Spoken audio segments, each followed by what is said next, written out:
walk out to the show and fall at your door. We got that info for you.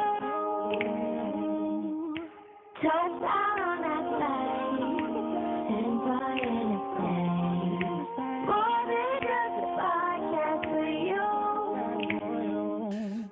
Welcome to another edition of the 10-4 YouTube show. I'm your hostess, Jamesetta Cleveland, and joining me today are our founding members, Angela Pride and Kevin Toliver I. Welcome back, guys. Welcome back. Welcome, Good to welcome. have Thank you. you. Glad to be here.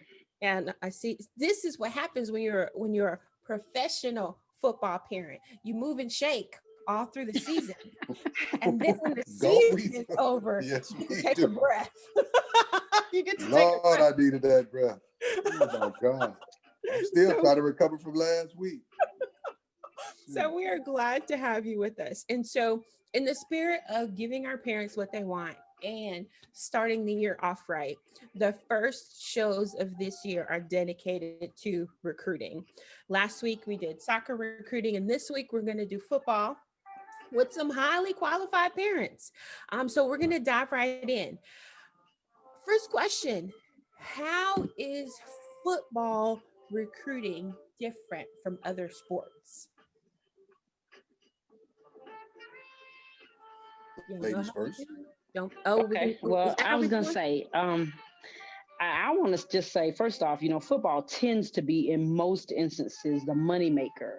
So football programs basically, and I'm a tad bit frustrated with some of the way recruiting is going for football, just because there's just so much politics involved in the recruiting process because, coaches are throwing out scholarships that maybe they don't have, or they're throwing out scholarships and they're waiting on someone else to commit or not, leaving some athletes, kind of in the dust or without a scholarship. And so that part of it, I don't like.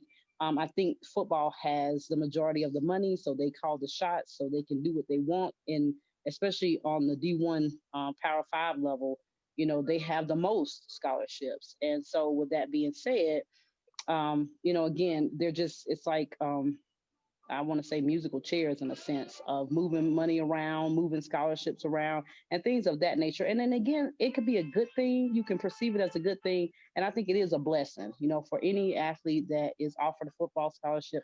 I definitely think it's a blessing, especially a full scholarship. But at the same time, just kind of maneuvering around those politics can be somewhat frustrating, especially from the parents' perspective. Okay. Well, my travels and my knowledge of it all, obviously football is a big driver for most programs. The difference between, even if they are given a total amount of scholarships, it's just that all other sports numbers are probably like a third of what football gets. And we understand that when it comes to numbers, because we're talking about 11 being on the field versus 5 or 9 or 6 or 7, whatever the case may be. And then football gets all of probably 90% of the resources and the support across the entire country, even from the NCAA. So, just looking at the difference between both football and all the other sports, it's a big, huge difference. And approaches are a difference because it's feast or famine when you get into these other sports, because they only could take so many. And that's where the challenge come in. Even with football, the politics, understanding what you need to do, how you need to do it, all of those elements in the recruiting piece are important. You got to do your homework, and more now than ever because of what we've been going through these last several months. So we really gotta horn in on, parents. I'm speaking to parents and guardians. You got to horn on and be involved in this, because at the end of the day, these student athletes can really, really go by the wayside really quick, and it doesn't take long. I just got involved in a situation with a player. He was in his first year, His first semester, he did extremely well, made the dean's list, but he comes back into the second semester and we get a good start. Then he ended up getting hurt. He has to have an operation. COVID hits. Now, what do the programs do, to really try to, you know, help their student athletes? I mean, you recruited them, you brought them on board, you was on them hot and heavy. Then you lose the recruiting coach that had been there for maybe a decade, and now this student athlete is out there by himself, and we resources for the academic piece went by the wayside, and the kids couldn't get what they need, and now the kid loses his scholarship because he went on probation. I say, well, if you go on probation, you just don't go to practice, or you just don't get on the football field. You get your grades up in XYZ, and it's like, oh no, that ain't what happened. I'm like, oh man, they trying to shaft you. So I think you need to get more folks involved in your situations, particularly the athletic director, and you need to start a paper trail and write an email. And I felt so bad for this kid because he worked so hard to get there, and he has it. It's just that the system failed him because of COVID is one of the reasons, and then he took on an injury on their watch. But then you put him out of the dorm, telling him he lost his scholarship. Oh, you can still come to school and get your grades up. We're not going to charge you for that. But the football piece, we have nothing to do with it. And I'm saying to myself, well, what kind of program is that? Right. So, going back to what Angela said about the politics, it's getting nasty, real nasty. So, well, that's and my you know piece. what, Kevin, it's so funny though that you just bring that up, because interestingly enough, I have the same situation. Like, I just got involved and I just got involved with it. And so again, I am doing exactly what you said. And so parents need to hear this, because this kid's parent had no clue that first off, the kid was even suspended. And in this Wow. instance, the suspension is not just about the football piece. He has to sit out of school for a year. The school has also suspended him for the academic piece of it, but the athletic part of it, they're just taking no responsibility, just like you said. And so it's so interesting to me because, I mean, when you were saying that, I'm like, is he talking about my situation? Because the Oh, coaches are hands off. They're like, we ain't got nothing to do with it. This is on you. And so I'm in the process of helping him file an appeal and talk to the necessary people. I've been in contact with financial, because he can't even get any monies. So not only was he suspended, he had to sit out for the fall, but they charged him for the fall anyway. And so we're trying to get those types of things cleared up. But like you said, the coaches are just like, oh, it ain't on us, or we don't know, or you messed up, so this is it. But like you said, when you recruited an athlete, when you brought an athlete in, it's crazy to me that these types of things go on. And so the first thing I want to say, as far as recruiting parents, you cannot be so hands off as to not even know what's going on with your athlete. I know these young men will tell you one thing or the other, but just like with mine, my son told me, and I'll never forget, he was like, Mama, you said you was gonna let me handle it. And I do allow him to handle it, but I backtrack and I double check, and I'm texting and I'm saying what happened with this and what happened with that, because I'm not, because also what I'm learning, even with this young man that I'm dealing with, is that these entities, the registrar's office, the financial aid office, the accounts, they don't respect these young men. They are basically saying, here you go, and passing the buck. It ain't on me. Or they won't give them any concrete answers. And so just like, seriously, in one day, I was able to get more answers than he's been able to get in the last 2 months. Jesus So Christ. it's really a bad thing. And so I do feel like this situation is, again, the athlete has to take some responsibility for allowing his academics to slide, but also I definitely feel like it's politics, because guys, we have to understand, in any recruiting, they bring in a new class every year. So you do have to work your butt off. You do have to do what you're supposed to make sure that you're going to continue to have a slot. But at the same time, come on, coaches, do better. Like, let at least let them know, hey, you working your way out of a spot or whatever. I don't know. But I just feel like the politics of the entire game is just getting ugly. It's getting nasty. And parents, please pay attention.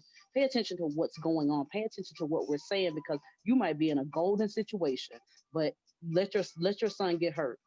and see what happens. It could be Yeah, anybody. It could be either one of us. I think yeah, that it's interesting that you guys talk about politics and like the underlying cause of not getting the right information. Because for me, that's how football recruiting is different from other sports. There is so much misinformation. There's a lot of money involved in football recruiting. And so you have all of these adults trying to make names off of kids and they give them incorrect information. Um, Hmm. Even coaches, because like if you're like Butch Jones was at UT and he was notorious for this. In the best scenario, a football coach can get 25 scholarships. The best. Why are you making 300 to 350 offers a year? Hmm. That's 325 kids that you have given an an expectation. They got their little edit UT offered, all on a little. It's not a viable offer. Like just the misinformation comes from so many different levels. I look at coaches who feed in it who are not clear about the number of scholarships that they have available and they just offer 50,000 kids. Hmm. I look at the trainers who they don't even have to really train a kid, just show up in his space, or maybe the kids at their facility one day. If you work out with somebody for one day, you're not their trainer, but they will take pictures, they will put it on social media. As that kid progresses, they'll pull out those pictures and they'll use them as marketing. Parents are looking to say, oh, this is a legitimate trainer. He trained this guy's at, maybe this kid goes to Alabama or maybe he goes to Oregon, wherever, insert school, but they're like, oh, this trainer, he got him there. Like, no, that's not how that works. You need to vet that person. You need to ask the question: does the coach really have the number of slots available for the scholarships that they're offering? Did this guy really train this kid that he's claiming?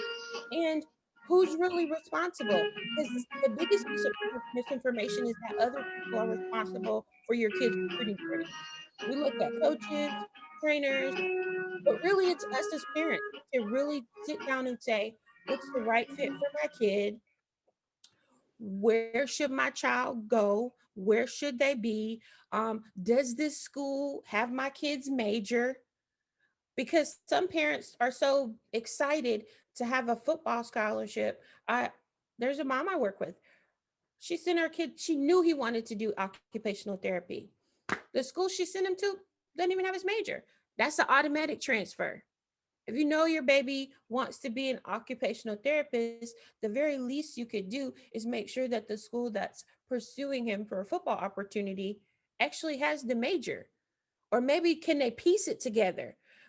But if they can't, you already know he's going to have to transfer. And that defeats the actual purpose of a football scholarship because free college, that's what we want, free college. So, misinformation, I think, for me, when I look at other sports, it's really rampant in the football recruiting journey from start to finish. Even kids not even understanding when recruiting starts. Like just because a coach followed you on social media, that doesn't mean they're recruiting you. Do you have contact? Have they called? Have they reached out to you? Have you reached out to them? So that's my soapbox moment. But there's tons of misinformation in football. Maybe because it, to your point, Angela, there's so much money involved in football, but it all starts for me with a lack of accurate information. Yeah, and you're saying misinformation, and that is so nice and politically correct, but basically they lie. And everybody needs to understand that coaches lie, that trainers lie. We were very strategic with our boys as far as who we even allowed to, because so many people, like you said, just want to take that one picture and now they, oh, I coach Troy or I coach Chan. The devil is a lie. He's not even coming to work out with you, to be with you or anything, because especially in our area, we have what me and my husband consider just some faulty jackleg trainers. They're out here, they're doing things, and it's like, I asked my husband just the other day because somebody posted this on Twitter with him. I said, "What is this drill? Like, what is he even doing?" Because first off, it made the kid to me look horrible. It was a receiver. He looked horrible running whatever he was running, and they post this stuff to kind of try to, of course, encourage other guys to come and train with them. But from the parents' perspective, I'm just parents. If you don't know, please reach out to someone who does. That's why me and my husband started sports consulting at the high school level, because so many parents are ignorant to what actually they need to be looking at. They fall into these traps. They're paying somebody $100 a month or $50 a week or whatever and they're not getting their kid to the next level. That's what I look at, especially with trainers. So if you say you're a trainer, and I might be on a whole different topic now, but if you say you're a trainer, what did you do really to help that young man get, because first off, they ain't even helping them get recruited, they're just taking your check.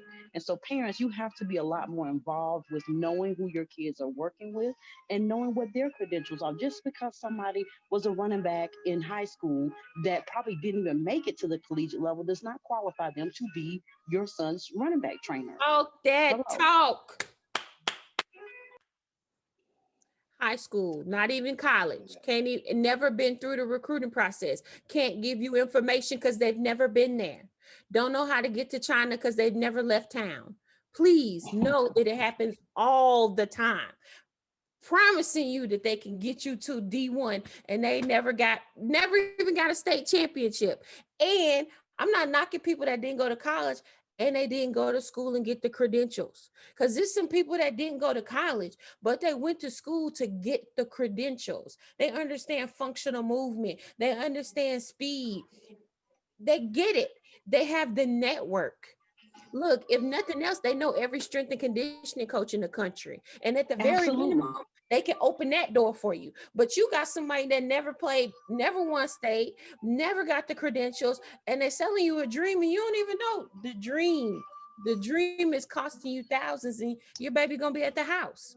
So, Right. okay, I said misinformation, but we're gonna go with the lie. Lies, honey, just lies. And just one other small footnote. Even if they did win state, even if they were the best running back at their school, that does not qualify you to be able to coach someone else to that point, because a lot of talent really is natural ability. And then we get into the details. So when you talk about coaching someone, when you talk about that's why I want to see your resume. Who you done helped? Who you done got to that next level? Let me talk to their mom and say, okay, yeah, old boy was a 4.7, and when he left from running with him, he really was a low 4.5. That's what I want. Get their resume. Ask for references. Stop just paying these guys your money and relying on them to get your kid to the next level when they ain't even been to the next level themselves or don't even know how to get there. What you say, trying to send you to Japan when they ain't even left from in the backyard? Come on now. You know what? Yeah. If you're a parent and you're listening to this and you feel intimidated and you say, "Well, I don't feel comfortable asking for the resume," here's one question that you can that you should look for. If you have a reputable trainer who knows his or her stuff, if they do not ask you what your kid is doing at school, that right there, if they don't care about your kids load at their what they're doing with the trainer at school, what the coach in the program, what they are doing, if they don't ask you that question, just pack your little stuff, save your money, because that's where you set your kid up for overuse. If somebody already did legs with their high school strength and conditioning coach on Monday, and then your trainer shouldn't be doing legs with them right afterwards. There should be some type of altering of the workout. So if they don't ask what your kid's school workout looks like, just know you're setting yourself up for failure off top. That's like the Survey. basic question. Survey right off the bat, asking a kid, what are you trying to accomplish? And it's just question after question after question should come from those trainers. Number two, there's a fit for every kid and every university across this country. Absolutely. And I know everybody like the Power 5 and the D1, but look, if you don't fit it overall, then man, go where you can get the most. Talk to them. Go where you can get the most. I know what I raised and built, both of them, actually all three of them. So at the end of the day, I position them where they can fit. It's never going to be 100%, never. But you can get Absolutely. the most out of what you can get from your kid. He can be successful academically, athletically, culturally, all of that. But it's never going to be perfect. Yes, absolutely. That is the But fit is definitely important, Kevin. I'm glad you brought that up though too, because when we work, I got a young man right now who had four offers from division. Well, and again, I mean, I don't guess they're considered offers per se because division 3 is different. But anyway, those guys wanted him. Okay, but his mindset is I'm better than that. But the thing is, we looking at the size, we looking at the dimensions, we looking at the different play. You know what I'm saying? We're analyzing all of those things. I can't tell you no, don't, to pass up on these offers or pass up on this interest. But so many parents, like you said, everything ain't a fit. Just because you see the University of Alabama winning championships don't mean you fixing to go there and win. Like, i.e., Mac Jones, and that's my boy. That's my dude. I'm riding with him to the cows come home. He finna change this whole Alabama ain't got no quarterback type of thing. But anyway, that's my soapbox for Alabama Roll Tide. But at the same time, Mac Jones wasn't even supposed to play. This dude was behind. He sat behind Jalen. He sat behind Tua. Tua. Okay, and then he came out the end of last year blazing, and this year just lights out. But most people don't even have the tenacity, the heart to be able to sit behind greats like that and wait your chance. So that's why we got so many, oh, I'm going in the transfer portal, because they don't want the competition. It's like you said, Kevin, parents, y'all need to know what you built too. You got to know who your baby is. You got to know that your baby, even hollering about he want to do a walk on, you'll be paying money for him to go to the school for him to quit. You better Yeah. know what you're producing. You better know where there's a fit, because my thing is I definitely would rather go to a school that is interested in me and that's telling me that I'm going to earn an opportunity to play, as opposed to somebody saying, hey, come walk on, and I ain't giving you nothing. Right.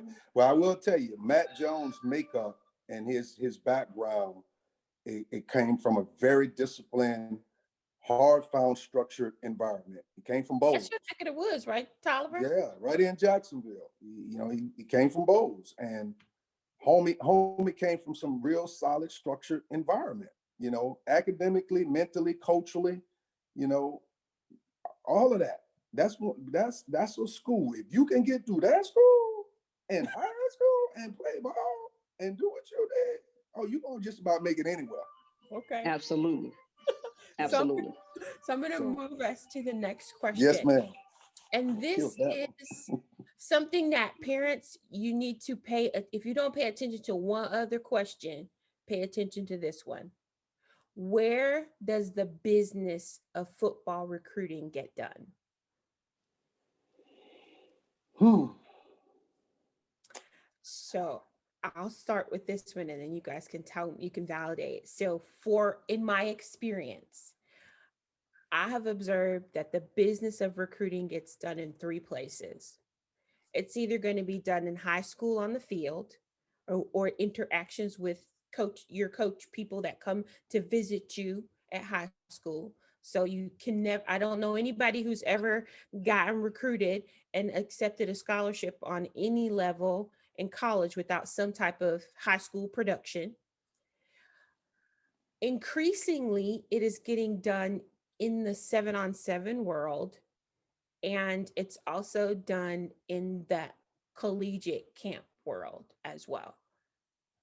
And I look and I say, now I want to tell parents, like, colleges don't host 7-on-7 tournaments, and college coaching staffs don't attend 7-on-7 tournaments unless they have a child playing or there's some type of legitimate connection that they have where they can be there, because it's against NCAA rules for them to be there. They have to have some clear connection that has nothing to do with school, nothing to do with recruiting. But what I have found is happening is, if a 7-on-7 organization is wise, the good ones, they will package a kid's film and make it available so that that kid can send their 7-on-7 film out to college coaches. And some college coaches are looking at the film, not saying they're making offers based on it, but they're at least looking at that as a piece. And then of course, college coaches want to get you at their camps. They really do. But going to camp, You really do have to be mindful of which camp you go to. Our old high school coach, he told me something that saved me a ton of money. He said it does not take a college coach more than one day to look at you and know if you're fit for their program. There's no point of going to a camp. Like we got offered to go to camps that lasted 2 days, 3 days, some of them even a week. He was like, that's a waste of your money. You want to go one day because if you're a good college coach and you got a good staff, they're going to look at you, evaluate you, and they're going to tell you, they're going to know day one whether or not you're a fit for their program. And that was like probably the best piece of information that I ever got. Mm. Okay, Okay. I want to ride with you on the your first off. I'm going to go with the business starts on the field for any athlete. That is where it's the same with going into the pros. Bowl games are great and things like that, but your work, your body of work that the athlete is putting in, that is really where the money is made. That's where you get the offers. I don't necessarily ride with the 7-on-7s just because of what James Elder just said, because college coaches aren't there. You don't have the line. It's not really, to me, an accurate depiction of what actually happens in the game. Sure, you can showcase your skill set in that arena, but if my child has an opportunity to go to a camp where there are going to be college coaches, as opposed to participating in a 7-on-7, I'm sending him to the camp. Totally agree. We were strategic with the camp circuit as well, because again, their money is always longer than yours. So I'm not going to spend a lot of money going to a lot of different camps. But we did do a 3-day camp. Just my experience with my eldest son, because he had switched his position.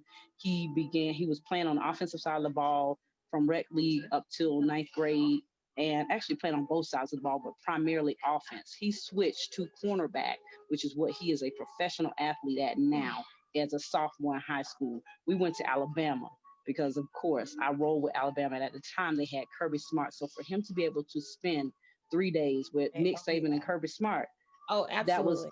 that was money well invested for me. Absolutely. But again, parents, go back to knowing your athlete, knowing your child. You know whether your child is going to get some good skill training with some of these coaches, and some. But you know what? I'll take that back.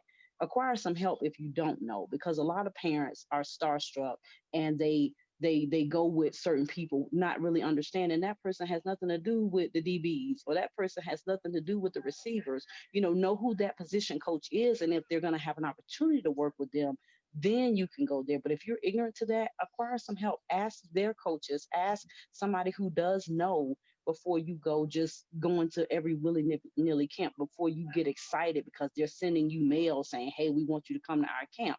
They're trying to get your money. So understand what your kid needs, but at the same time, I'm going to choose the camp over the 7-on-7, and I'm going to go all day with their body of work.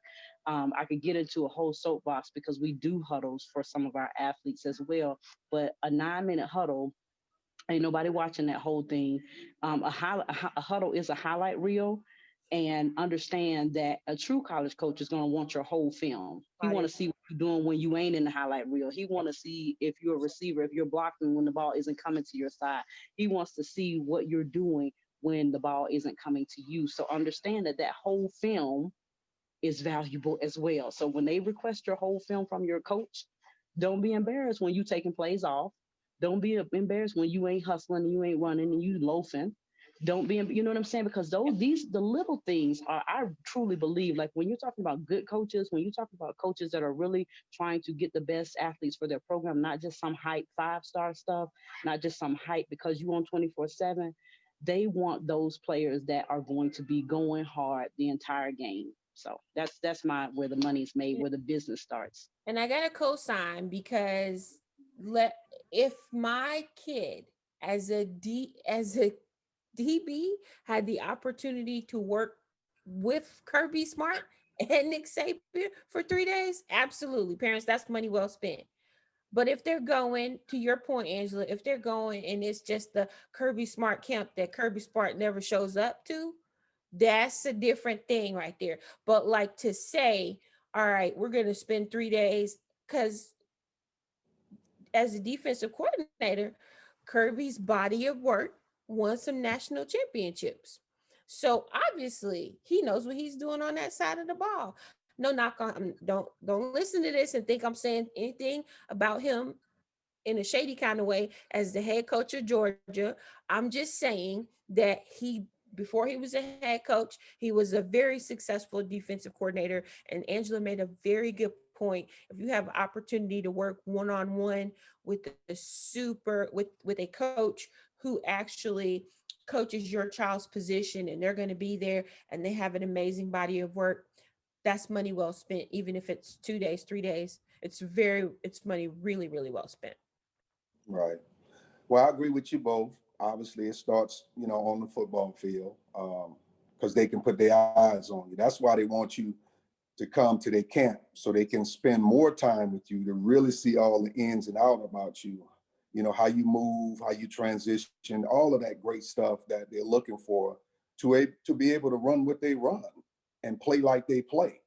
And I know back when Kevin went through, man, LSU was doing a 5-day camp, and he stomached that whole thing, and he killed it as a freshman in high school. And I couldn't believe it. I said, man, the work ethic in it was just so impeccable. So for me to watch Raymond, study him every day, it was funny.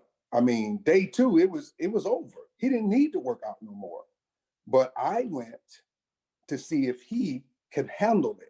If you think you're Division I, SEC type material, which I know he was, I put him in it. I put him in the fire, and he manned up and he took care of it as a freshman.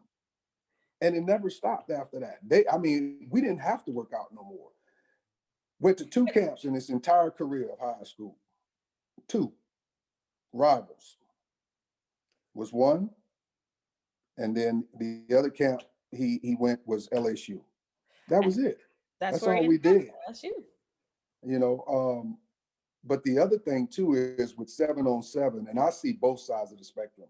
It's good for kids to stay busy and to continually to work on their skill set, which I will tell you, a lot of college coaches lean on it to a degree because of who the kid is. He's continually to work, he's working on the skill set, and then he's drawing conversation. That's a conversation piece. 7-on-7 is a conversation piece. Hey, did you see that kid? Man, did you see that kid? And then it's word of mouth that travels from there and the whole 7-on-7 circuit. It's a lot of business being done out there, not so much towards 100% to the college level, but there's a lot of connecting dots that go along with 7-on-7 for many players.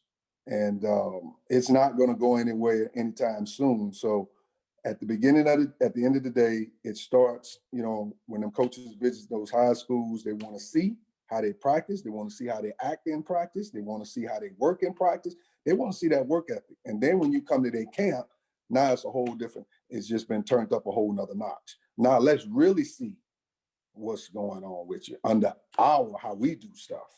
And that's why a lot of coaches want those kids to come to those camps at the school, so that they can really truly put their eyes on them amongst a whole lot of other campers, 200, 300 kids out there, sometimes 400, 500 kids out there, but that's my story. So I'm going to ask you to elaborate for our parents. When you say that 7-on-7 connects the dots, what do you mean? When we talking about you finish your high school football season, and now here comes the 7-on-7 circuit and the camp circuit. What is he doing during the off season? And the reason why I say what is he doing on the off season is because that particular piece, those 2 pieces, whether you working out on your own, whether you training with someone, whether you playing 7-on-7, or whether you are going to college camps, the league sees that. They want to know if you are hot, whether it's from 1 to 3 or 1 to 5, and you are high potential or medium potential draft pick in the future, providing that you sustain, I will tell you that they look at that. Okay, that's a good one because I They didn't look really at it. at the People won't say it, but I'm gonna say it because I've seen it happen too many times. times, and I've heard it said too many times. They just don't talk about it. They have their eyes on what they are planning for, especially your Power Five schools. They looking ahead. Absolutely. That's why you see freshmen and eighth graders getting they getting scholarships early.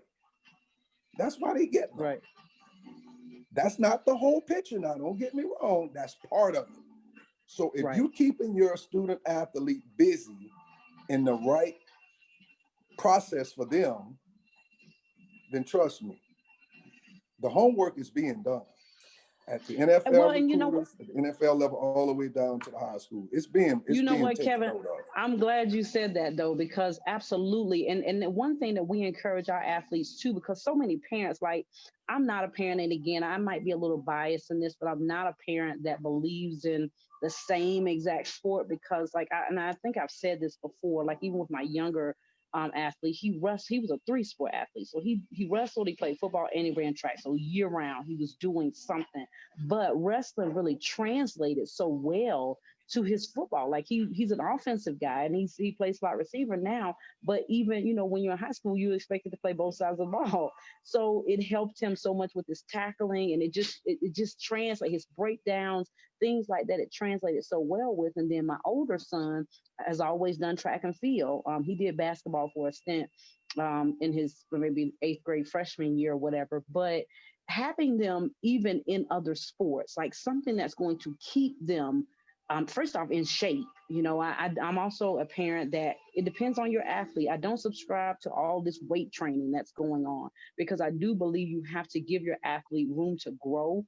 And again, knowing your athlete is what it boils down to, but everybody's program ain't for your baby. Just because old boy got them lifting 5 days a week and this, that, and the other, that may not be for your son, especially depending on the position. It's so many people that I didn't really get into the Twitiots, the people that's on Twitter thinking they coaches and whatnot, that want to talk about Devontae Smith being small. I'm like, do you guys not watch the NFL? First off, the Carolina Panthers, who my son plays for, has a young man, Robbie Anderson.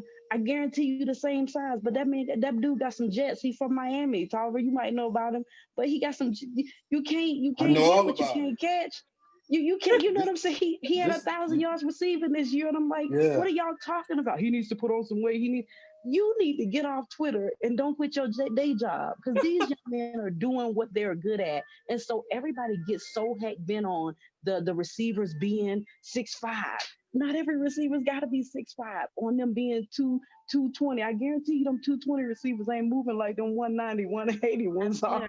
So it's just about knowing your athlete. So don't get so caught up, even if it's a different sport. No disrespect to 7-on-7. I agree with what everything Tyler said about it is another piece, and it can connect the dots, especially if your athlete isn't doing anything. But if your athlete is running track, if your athlete is doing something else, that's okay too. But we really, and like he said, Yep. the other level is always looking, because they followed my son all the way through all of his state championships in track. They followed him. They knew he was a speed guy. Speed kills. You can't coach speed. I don't care what you say. Yeah, you might be able to get him a little bit better. You might be able to tweak the details, but his natural ability is his speed, period. Yep. Dante Jackson is another kid. And forgive me, Dante, I'm gonna put your name out here. That's your son's teammate. Am I correct? Yeah, absolutely. Mm-hmm. Joker 5'10", 165 pounds. Hello. Right. Right. Devontae Smith is a rabbit. He from South Florida. No, he ain't from Florida. Where he from? Alabama? He from I want to say I wanted to say Georgia, but no, he might be from Alabama. I'm not sure. I'm not sure where he from, but what I can tell you is, homie, a rabbit. And it's hard to catch a rabbit. What? I don't care how big he is. Homie moving. I want parents to listen to this discussion, because it's really, really eye-opening.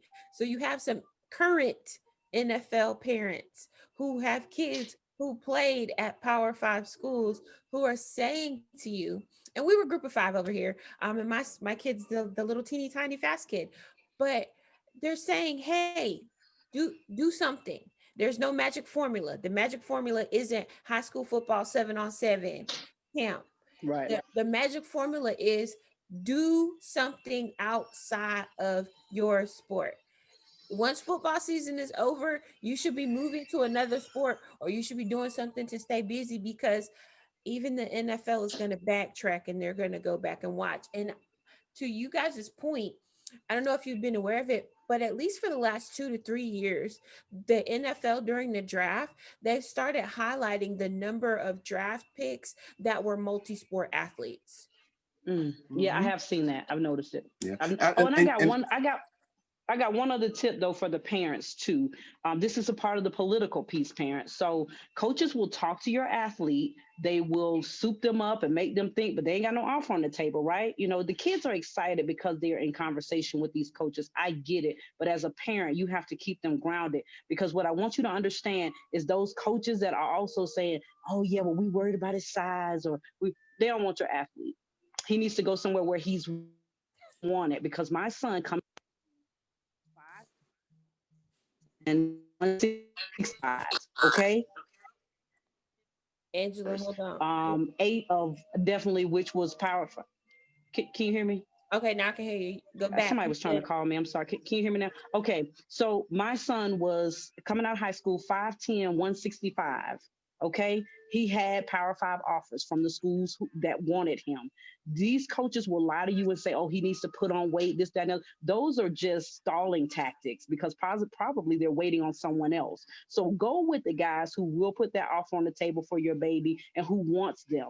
Again, I get the whole status and you want to be, but you can make it from anywhere. There's another young man on the Carolina Panthers, was drafted ahead of my son. I want to say second round, Jeremy Chin. He went to Southern Illinois. I didn't even know what Southern Illinois was. The boy was up for Rookie of the Year. It don't matter, parents. You can make it from anywhere. So even if your son goes to a D3 school, a D2 school, do not get caught up in the hype. If they go to that school and they do what God has placed inside of them, they work their butt off, they will get noticed. Don't let nobody tell you, oh, he's too small or he's too this. Because my husband always says, if they can do it on any level, if they was doing it on rec league, then they was doing it in high school, then they doing it in college, they'll be doing it in the pros soon. Do yep. not allow anybody to tell you anything different. Khalil Mack came from out of Buffalo, small school. Look where he at. And he was a big dude. He was all eye candy. But he came from a small school. that's a good Small college. that's a really Yep. good point. Sure And, did. and I want parents to take from this discussion, we didn't say social media. Now, I'm gonna let you know, like, I'll be the first to tell you that you need a social media presence. However, I'm going to let you like listen to the discussion. The business of football recruiting does not get done in the social media space. It has to be somewhere else. It all starts on the field.